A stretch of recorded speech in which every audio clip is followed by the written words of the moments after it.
Brother, I'm going run a wild Hulk Hogan. If I like it's a moment, I'll make sure it's an explosion. Cause lately I've been seeing stars, trying to kick out on this short course. But it's no holds barred, middle fingers like I'm stone cold. What is up, ladies and gentlemen? This is WeTooDeep, and this is another episode of the Slapping Meat Wrestling Podcast. Bonus episode for y'all. No one knew this was coming. I didn't know this was coming until earlier this morning, to be honest with you. So I try to stay out of wrestling news sort of drama because it's stupid. 90% of the wrestling news that gets posted on these sort of websites, these sort of like dirt sheet sites, there's nothing really of importance on them, and so I don't read them. Like, it's not like I'm going to go to like CNN or Fox News or something. There's like, if I go to those websites, you know, I don't necessarily like the lean either of those websites take, but at least there's like important news there, right? Where, you know, that may have to do with me personally. Whereas I go to like a wrestling news site and there's nothing even about like the current product. It's silly things like former wrestler says him and some dude he wrestled 10 years ago are no longer friends or something like that. Like stupid shit, right? 90% of wrestling news isn't actually newsworthy, and so I just sort of stay away from it. And because of that, like and really what happened was last June when I sort of got removed and kicked out of the TikTok community of creators, sort of by force, in that whole situation that I've already explained. Like I sort of just took a backseat and said, you know what, I don't really want to be a part of this community if all voices aren't able to be heard. Everyone's repeating the same shit, and so I'm gonna stick to this podcast. And we'll do that. But it's come to my attention that and I'm gonna do this little rant. I'm not trying to make it as long. I'm trying to make it as short as possible. It's not really, 30-minute rant worthy, but you know me, I like to go on these these rabbit trails. So who knows how long this will be. But it's come to my attention, something that it's not necessarily newsworthy, but it is something that I want to talk about in the regards of how people are reacting to this Maxine Dupri video that got released of a fan at a house show, sort of like screaming, "Oh, you suck, you suck."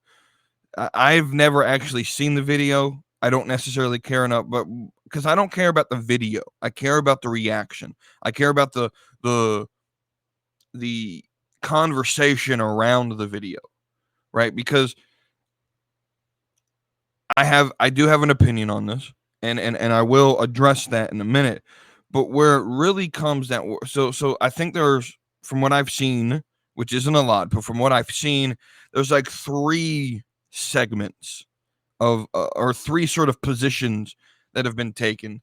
The first is the typical IWC response of you've never been in the ring, so you can't critique, just go and watch the show. You can't critique how someone is in the ring. The second is the more moderate sort of, Maxine's not the best in the ring, but maybe he went too far. And then the third is what I typically see in a more casual crowd response of, well, we pay our money to go watch a wrestling show. We expect the best, and because we pay our money, we get the right to react how we want to. And I'll be honest, of the 3, right? Of those 3 responses, I hate the IWC response of you can't critique anyone who's been in the ring if you've never been in the ring. I hate that response. But the one that I hate more the one that I hate even more than that is this more casual response of, well, I'm a fan. I paid my hard-earned money. I can act however I want as a fan. No, you can't. Right? No, you can't. Like, there's a difference because and what tends to happen is they tend to justify this by trying to say, oh, it's a sport, and oh, when I go to a football game, I can boo my team, and this, that, and the other, because I paid my hard money, I can react how I want, and that's just not the case in wrestling because it's not a sport, right? And then they'll try to spit in and be like, well, it's like a live performance, right? Comedy or improv or some sort of like live performance where you get that feedback and you have to respond to the no, this isn't a comedy show. Wrestling isn't comedy, right? Especially when it comes to Maxine Dupri. Like, I could see it if it was like Roman Reigns went out there and had a shitty night. Yeah, boo him, right? But it's and I think what happens is, and I think why I hate the casual response more than I hate the IWC response is the IWC response is at least it's consistent across the board, but it's also sort of informed, right? I can sort of respect well, I've never been in the ring before, so I don't know how hard it is, so I'm not going to critique because I mean, I've used that before when I used to work restaurants and people complain all the time. Like, if you've never worked fast food, I don't think you have the right to complain about fast food. I just don't, right? About why, if you've never stepped foot in a fast food kitchen, right, and understood what goes on and how the fast food world works, right? With the constant pressure from the corporate office to reach a certain speed of service, right? I don't know if y'all know this, but most fast food restaurant speed of service goals are like from the minute you get to that box where you put your order to the minute you get your food is 3.5 minutes. That's the goal from corporate. Now, when it gets above that, people get fired, right? And so why do they rush you at the box? Because they got a goal they got to reach, right? Why is some food sometimes sitting, why do they cook and mad? Because they got a goal they got to reach, right? Now, that's not excusable for bad service. It's not excusable for cold food or old food that could get you sick. There's qualifications they got to pass there. But, if you go through the drive-through, they're trying to get you in and out in 3.5 minutes for most companies. Right. And if you've right. And so that's a lot of pressure for someone who actually used to, like, I did it for 5 years, worked kitchens and for fast food. Right. For someone who has to meet that goal, why do we, in the fast food industry, why do they sort of try to get you in and out as soon as possible? Because they got goals, right? They got a goal they got to meet. So, we're not here to sit and talk to you about your life story at the window. Get your food and go. Right. And it seems cold, but that's the industry, right? And how come they mess up my food sometimes? Well, I'm gonna be honest. Like, is it reasonable to complain? Now, right? Absolutely. But to come in and act like all fast food workers do is screw up on purpose. No, a lot of times it's either rung in wrong because you ordered it wrong, or it's rung in wrong because the person running the register, putting in the food, like putting in the orders, has 18 different things you're doing at one time. Maybe they clicked the wrong button. Maybe it was read wrong by the cook who's doing 8 orders at one time, right? Like there's a system there, and until you actually know that system, I don't think it's fair to. And I'm not necessarily saying you have to work fast. Like, I personally believe, this is just a personal belief to me, that it's crazy, but every American citizen to me should have to work fast food at least for 6 months. If you want to complain, work 6 months at a restaurant, and then you can complain all you want, right? Because here's what will happen. You work 6 months at a fast food place, you'll never complain about fast food again. Never. I did 5 years. I don't like complaining. I don't. I just if right. I always joke around like if they mess up my order, that's a sign that God is telling me that's not like I'm not even kidding. There was one time I don't even remember the restaurant I was at. I ordered like a chicken sandwich with a large fry, a large drink, and I ended up getting a salad in return. Like didn't even check the bag. Uh didn't like I got it and pulled off and I got home and it was a salad, not the chicken sandwich. And I was like, well, I guess I'm eating a salad today. Right. And I don't know. I feel, and so I can sort of respect that ideology coming from the wrestling world. You've never stepped foot in the ring, therefore you can't critique. I don't agree necessarily with it. I think in a way, yes. Like I'm never gonna sit here and be like, you suck. I don't think that's fair, right? And we'll get to Maxine Dupri in particular here in a minute, but I don't think I'll never tell a wrestler they suck. Now I will say, oh, you did some botch. I think where I disagree with their ideology is like they don't believe that you should call out botches. I do. Now, right, and so I can sort of respect this far IWC response of well, you can't critique anyone because if you've never stepped in the ring.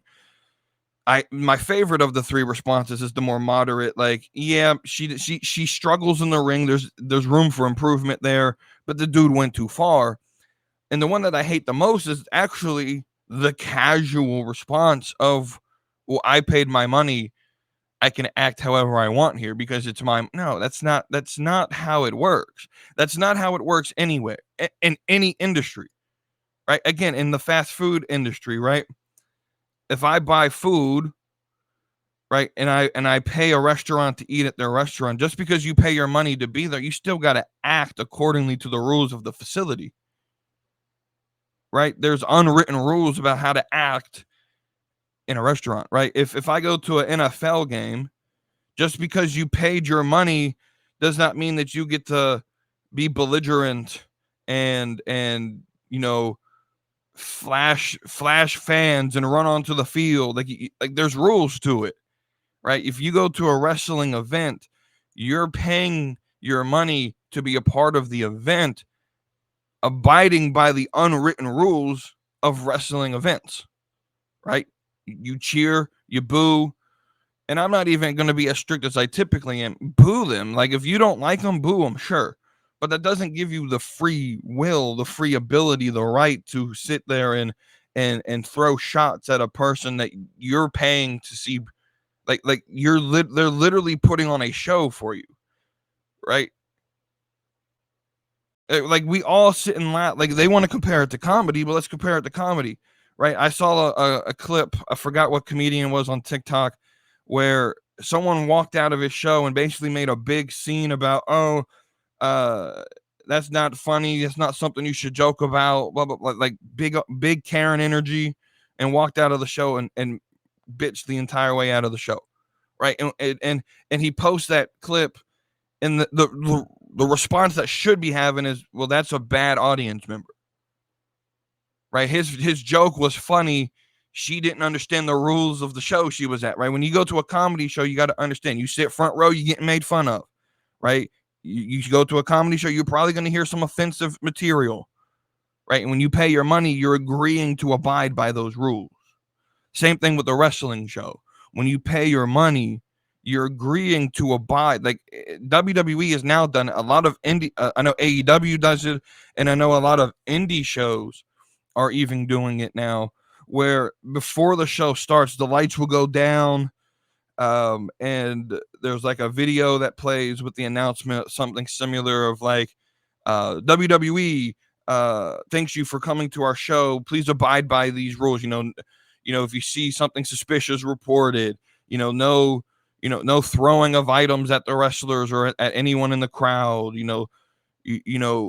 Cheer and boo, but anything that has to do with race, religion, sexual orientation, and all that shit won't be. You can get kicked out for that, right? And then so WWE even has rules to what can be said, right? When you buy your ticket, you're agreeing to live by the and to act in accordance to the rules of the facility and the company that you're paying to watch, right? That's just how business is, especially in wrestling, right?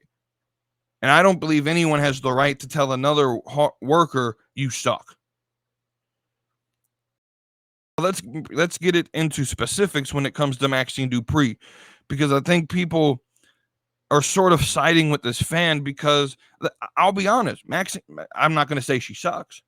Maxine Dupri struggles in ring, right? And so the casual response, and I'm only responding to this because it is the casual fan saying this. If this was the IWC saying this, I don't really give a fuck what they say. But I'm in this community, and what I tend to think is that if the casual, like, because I'm a part of the casual community, I think it's my job to not only educate fans, but also to like I'm part of this community. If everyone thinks casual fans think she sucks, I don't think she sucks. Right? I think there's a more logical approach to this, and so I want to casual fans hear me out. I'm not critiquing you, and this isn't to anyone in particular. This is just sort of like the magic. This is sort of the sort of majority of responses that I've seen, and from what I've seen, the typical response of this casual movement in situations, this one included, and situations like this, has always sort of been this response. And so it's the response, not necessarily the person or the community that I'm critiquing. So let's talk about Maxine Dupri, though, because I think everyone, again, because they're casual, and I can't hold them to having a knowledge base that they don't know.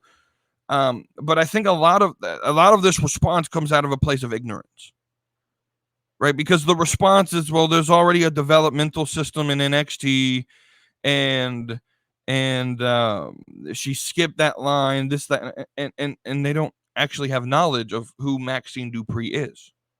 Because Maxine Dupri was in NXT for quite a while, just not as a wrestler, right? Just not as a wrestler. Let's go back in time about a year, 2 years. How long she's been on the main roster for a while now. Let's go back in time several years ago. Her name wasn't Maxine Dupri. Her name was Sophia Cromwell when she first debuted. Sophia Cromwell, right? And she was a valet. That's literally all she was. She was a valet. Now I need you to understand, Maxine Dupri, she's 26 years old, right? There's plenty of time. This isn't like she's, not learned. Like Rhea Ripley said about, she's learning on the job, and I'm going to get to that in a minute. But Sophia Cromwell was when she came in, and that was in 2021. She was part of the Las Vegas tryouts during SummerSlam that week. That right? She came in as a valet for Von Wagner. Right? Her and Robert Stone worked together. Right? If you watch NXT, you would know this. Right? And within a year, she gets moved up as Maxine Dupri to work alongside the now LA Knight was Max Dupri as the Maximum Male Models valet. Literally there just to be a valet because she's gorgeous, can't really necessarily wrestle, right? She wasn't, right? But she was in the Performance Center, right? And just speaking of the Performance Center, I think people, and this is what I've been saying for what feels like forever about NXT. WWE execs do not view NXT anymore as strictly developmental, where we only put people here who need to develop. This is why Carl Anderson and Luke Gallows get sent down. This is why Corbin gets sent down. This is why, you put on your main cast of characters, right? But listen to me. I've been saying this, but no one seems to be listening. The developmental part of WWE happens at the Performance Center, right? So when they bring in these next in line NIL athletes, they don't develop on NXT TV. They do the developmental at the Performance Center off TV, right? You don't make it to NXT TV unless you're ready, right? The NXT is not for practice. And this is what the casual response is NXT's developmental, if you want to send her down to practice. No. NXT is not practice. NXT is where NXT is its own brand now. It's not developmental. And this is what I've been trying to convey. This is the message that NXT is not seen by WWE anymore as the place where we send our developmental talent for 6 months before we move them up. No, that's not what it is anymore. It's its own entity. It's its own brand. It's the third show. It's right. Developmental happens at the Performance Center.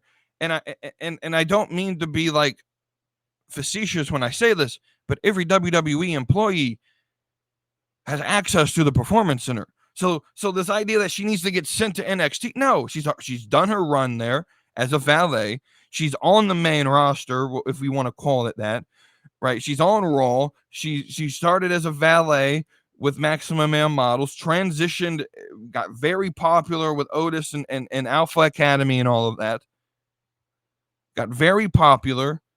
And in doing so, they tried this experiment. I need to preface this. She was not in NXT to wrestle. She did 0 wrestling in NXT in the year that she was there. 0 wrestling. She got to the main roster with Maximum Male Models. 0 wrestling. Entire job was to be the valet. Now, we can argue WWE, should you have made her wrestle? My opinion of that is no. Not yet. Like, if you wanted her to wrestle, like, don't just throw her in a match.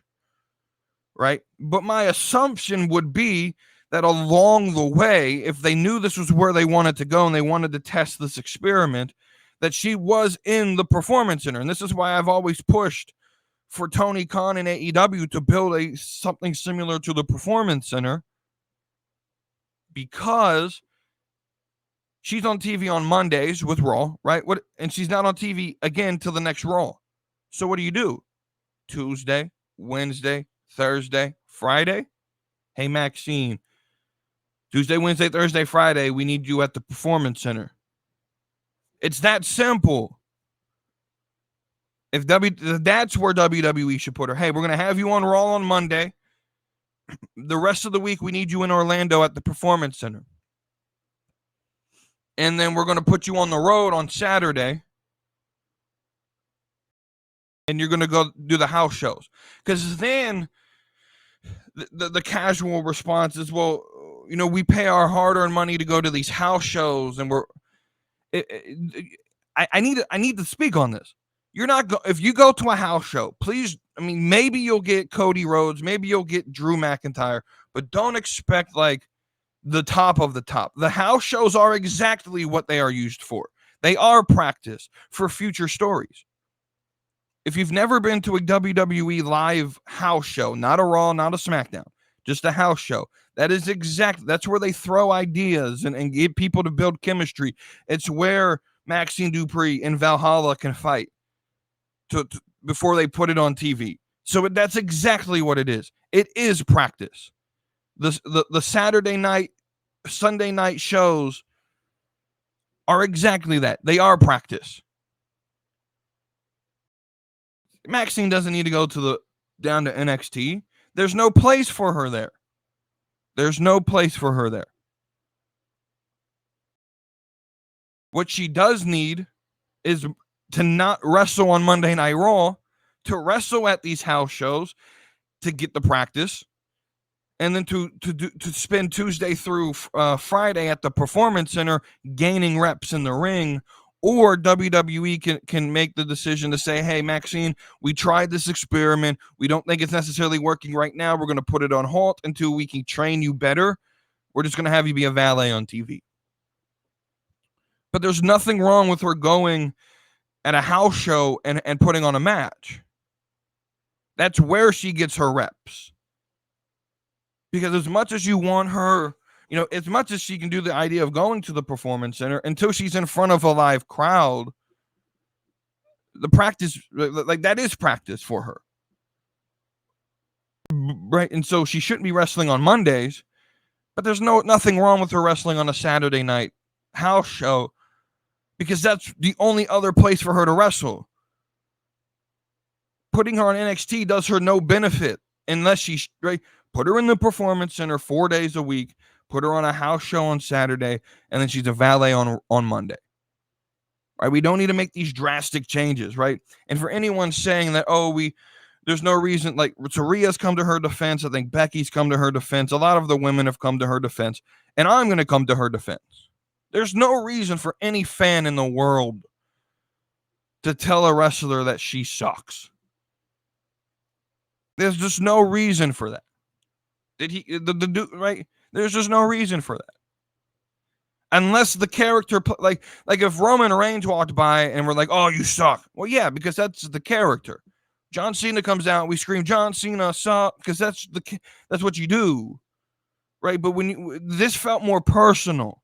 This felt like a guy who didn't like Maxine. Does she struggle in the ring? Sure.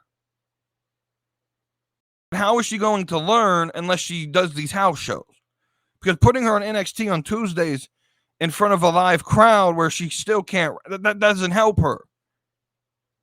Again, you got to draw the logic of your conclusion to the furthest extent.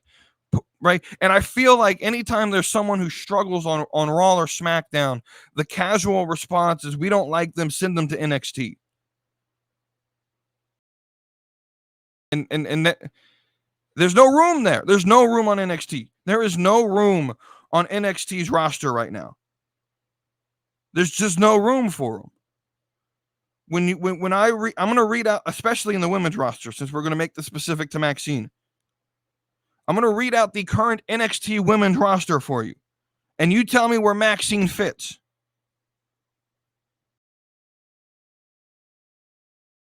We got Adriana Rizzo, Ariana Grace, Blair Davenport, Brinley Reese, Cora Jade, Danny Palmer, Fallon Henley, Gigi Dolan, Izzy Dime, JC Jane, Jada Parker, Jakara Jackson, Jasmine Nix, which is the new person with JC Jane, Carmen Petrovic, Kalani Jordan, Kiana James, Lash Legend, Lola Vice, Lyra Valkyria, Nikita, who I think is hurt again, so she's not really here anymore, Roxanne, Sol Ruka's coming back, Thea Hale, Tatum Paxley.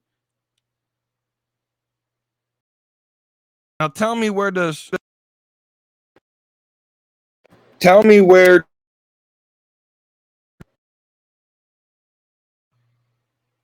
she fit? Where does she fit? Where does she fit? Where does Maxine fit in that roster? Same place she is on the Raw roster, the very bottom. There's no story for her to fit in. Unless you want to move her to Chase U with the same sort of gimmick.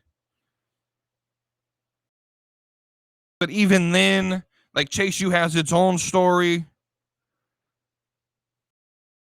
There's no place for her. And you ruin the momentum of everybody else.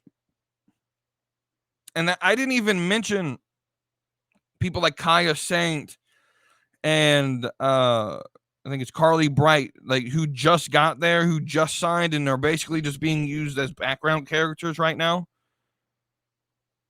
There's no room in that women's division for Maxine Dupri to go to NXT. Right? Because it's not just plug and play. Right? There's a reason NXT, and I've seen this grow and grow and grow more popular, the sentiment that NXT is the best 2-hour program. Like, the best 2 hours of wrestling during the week is NXT. I've seen this sentiment grow out of fans on Twitter, right? if you actually sat down and watched on Tuesdays, which I highly recommend, if you actually sat down and watched, NXT is the greatest 2-hour show of the week. It's the greatest 2 hours of the entire wrestling week. Raw has a good hour and a half, but a lot of it is filler. SmackDown, outside of the Bloodline and Cody right now, what else is really going on? Right? But when you tune in on, if you watch AEW, I'm not a fair judge of it, but I don't necessarily think Dynamite, that's their top show, and it's not really anything impressive. Rampage and Collision are, dead in the water, should probably be canceled. Right? And so, but you turn on Tuesdays and you get a consistent 2-hour show that is consistently week in and week out the best programming of wrestling. Is it a little cartoonish? Is it a little childish? Is there? Yeah, but that's what makes it fun. The gimmicks and the matches are pretty good, and their storytelling, and Shawn Michaels is running a ship down there, and it's consistent. It's literally plug and play with the stories, right? So we're going to tell this story here with Trick and Dragunov, and we're going to add Tony here, right? And it works, and they make it work, and it's consistently good week in and week out. You can't just put in Maxine Dupri down there and make it work. There's no story for it. The men, it's a little easier, especially like the tag team division, like they just did with Gallows and Anderson with the Good Brothers. It's very easy to do it with them because the tag division doesn't really, it's growing, but you got Stax and D'Angelo, but I feel like they're moving in a different direction. You broke up Trick and Mello. Your champions right now are Braun and Corbin, which are only going to last so long. You got Chase U, which is probably your top actual tag team. Malik Blade and Idris Sanofe, anytime they try to go anywhere, they lose a match they probably should win, right? So there really isn't a tag division right now in NXT. It's probably their weakest division, but it's still pretty strong. I mean, Fraser and Axiom are pretty good. You got 4 or 5 decent teams down there. So you plug in the Good Brothers to sort of round out the division, and it's fine. The North American title picture, that's Oba's division. I don't see anyone beating him anytime soon. You got Dragunov and Mello and Trick at the top, and now Tony D at the top, and those are really your top 4 guys, and so you don't really need any more added to that division. And then you get the Heritage Cup, which right now, that's sort of like Metaphor's thing, even though Charlie Dempsey just won it, right?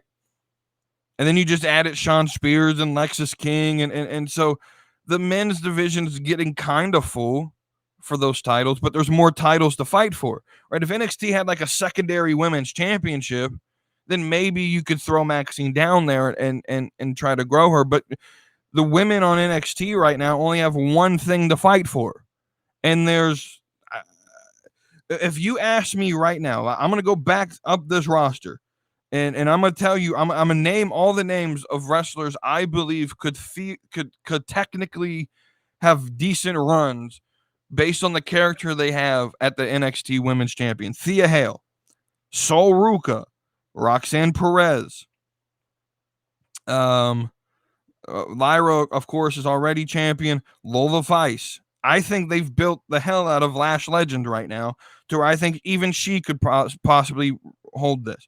Kiana James, Kalani Jordan. They're building Carmen Petrovic surely but slowly. I think she's a future champion in the future. Jada Parker, JC Jane, Fallon Henley, right? That's what, 8 or 9. Blair Davenport, right? So you have like 8 or 9 women theoretically who are battling and could be champion based on their athletic ability, And I don't even see Cora Jade on that roster. I don't think so, but she could technically be it. I think Roxanne just sort of walked out. I think she's about to get called out. That's going to move, a space free, but there's still like 7 women fighting for one championship, and Maxine getting thrown in there to be forgotten about. Like, NXT is not developmental. Developmental happens in the Performance Center. That's the entire point that I'm trying to make here. That's the entire point that I'm making here, right? And so, like, I don't think casual fans truly understand the point of NXT. NXT is not to develop stars. It's to develop new stars, the future. But once you get to Raw or SmackDown, if you get called down to NXT, that's not where you're right. And I don't think it's anything wrong with saying let Maxine learn on the job. Have her be a valet on Monday. Learn on the job. Like, again, and my major point that really just annoys me is that people just sort of think that she skips NXT. No, she spent a year there as Sophia Cromwell as a valet. They trained her in the art of being a valet. And I'm sure she maybe got in the ring in the Performance Center during the week. But she never wrestled, that I can remember, she never wrestled a single match ever until last year. Right? And so can we just give her a little bit of breathing room before we sit here and allow people to call her, like, say that she sucks and she's terrible and can we not let her grow? Like, in most industries, I'm gonna go back to what I know. In fast food, you get hired, you don't get developmental, right? You're learning on the job. In most jobs, you're learning on the job. You're training on the job in live action, right? I just started a new job, same industry that I've been in self-storage, but a new company. And like, my first day there, it wasn't like, hey, we're gonna not put you on the front line. No, customers came in, I had to follow their policy. I'm learning on the job, right? In fact, I think that makes you grow faster, right? And again, people want to compare this to like the NFL, and okay, well, you get drafted, whether you're a first round, 7th round, undrafted, you get on that practice field for the first time. You're on the job training, right? You play that first preseason game, right, where the starters that are already going to be locked on the team, they're not playing all but maybe 2 drives in that first preseason game. So it's the undrafted guys, the 5th round picks, the 6th round picks, right, who may not make the team. You're playing most of that game, and if you're on the job training from day one, right? Every industry is on the job training. Why can't Maxine do on the job training, right? Where she's a valet on Monday, and Tuesday through Friday she's at the Performance Center. I don't think it's that hard for fans to understand that's literally all that needs to happen. But with that, that's my rant on Maxine. Hope y'all enjoyed this bonus episode this week. I just had to get that off my chest because it bothers me when people sit here and critique these wrestlers who are, performing for you. If you're going to complain, at least complain logically. Have a logical basis. But I don't think there's a. And there. I guess I'll say one more thing. There tends to be like, I can respect the IWC because a lot of their opinions may be stupid, but at least they have a knowledge of what they're talking about for the most part, right? When a lot of times when I hear casual fans speak, they're talking out of the side of their mouth with zero knowledge of what they're talking about. And so it comes off ignorant, and it comes off uneducated, right? And so there's like this thing going around of, like, why can't you just Google? And I've been saying that. It takes 3 seconds to Google, right? It takes 3 seconds to Google who someone is, right? The sort of typical response to, oh, you're casual, you think you don't know how to use Google type thing, right? I mean, the IWC has a reason to say that, because a lot of times casual wrestling fans, they come off sounding dumb and uneducated. Well, I don't have the time. Dude, it takes 30 seconds to Google who Maxine Dupri is. I literally Googled while talking to you. It took 10 seconds for me to Google when she entered the company. Right. I already knew she was Sophia Cromwell from watching the show. But when she entered the company, like literally just searched Maxine Dupri, clicked on her Wikipedia page, got all the information I needed in 10 seconds and told it to you. It's not that hard. And so if you're going to complain about something, at least complain educated. But a lot of these complaints from casual fans, they come off uneducated and ignorant to what's actually happening. And so they form these opinions without understanding what they're forming opinions about. And that may hurt some people's feelings, but that's the way I see it. Like, it takes 30 seconds to Google who Maxine Dupri is, and you'll realize, oh, she's already been in NXT. So having this opinion that sending her back down is not going to benefit her. It's the same thing that I have with Omos.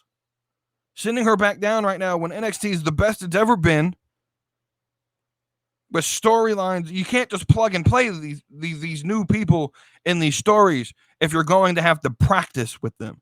Let them practice at the house shows, because that's what house shows are meant for.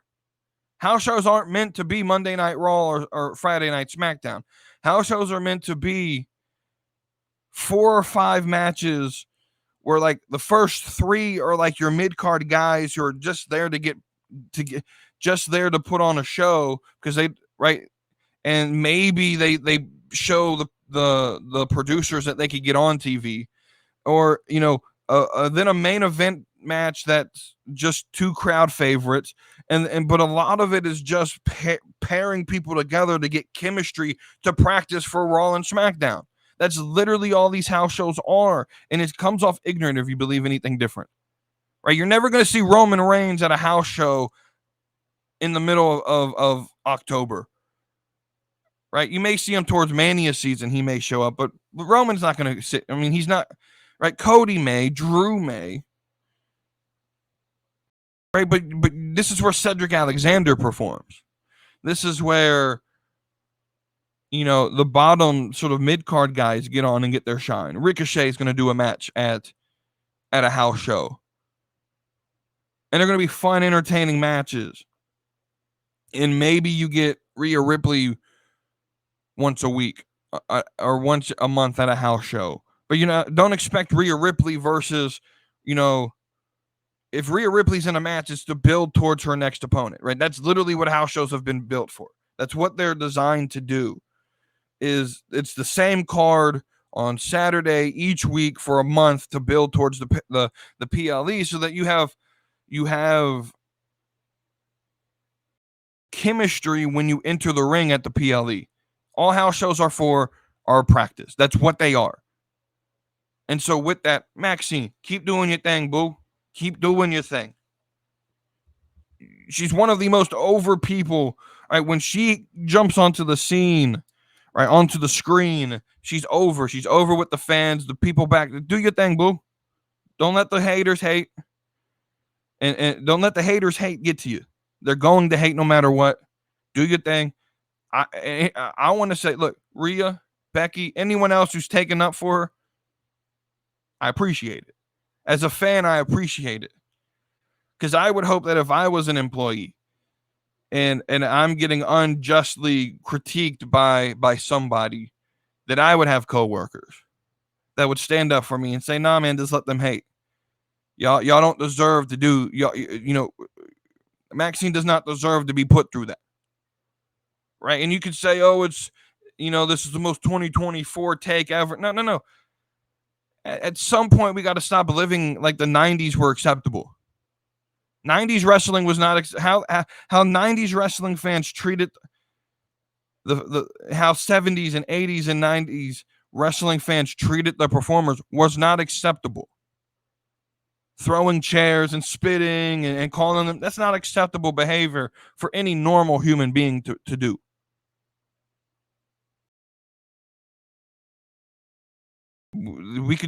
They're performing for us. We should at least respect them for putting their bodies on the line, right? Maxine, I'm not even like Maxine Dupri could literally go be a model for any major modeling agency and make millions of dollars doing it. But instead,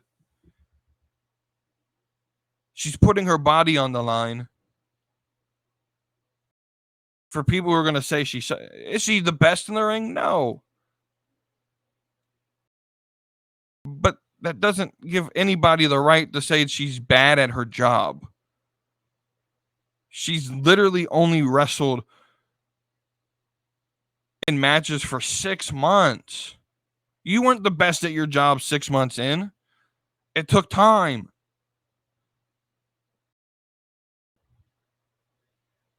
She's a good valet.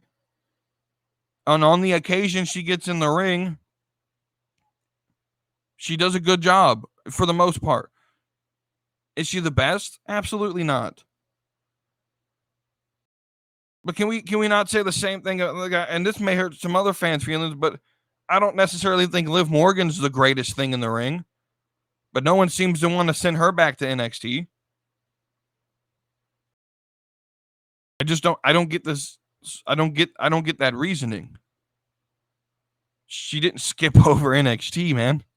She was there. 30-second Google search would have told you that. So my hatred's not at necessarily.